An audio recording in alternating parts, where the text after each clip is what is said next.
सबने जोहार। देखो मु गामनी भाषा में बात करूँ हूँ, बिली भाषा में बोलू हूँ। इतरे मारी भाषा में बोलवानु अमारे अटे बोले थी सब थकी पहलते आपड़े अटे धरती नी नमन, आपड़े पुरखानी नमन और अटे जितना आया हो तमो तबरे सब ने आदिवासी भील रमेश चंद्र खराड़ी नो नमन जोर।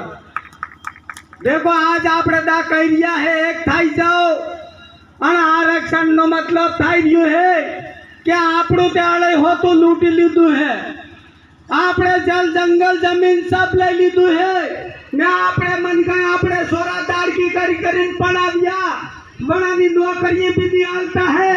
इतने समय जानवान जरूरत है, एक थावानी जरूरत है, अनानी साथ दियो आरने हाथी हाथी जाइने बनानी को दनाई अपनी भाषा नहीं बोलता आवती वाह बटे बेटा बेटा कह दिया कि तमु ते फैला हो ते फैल जाइन को तुम्हारी भाषा पे हम पढ़ी नौकरी लगी रिया पर तम हमारा काम में हमारी भाषा पढ़ी पछे आवो ने आवती वक्त नहीं तो इनको नहीं तुम्हारे साथ में जय जय जोहर जय आदिवासी जय बिल प्रदेश। बहुत बहुत धन्यवाद।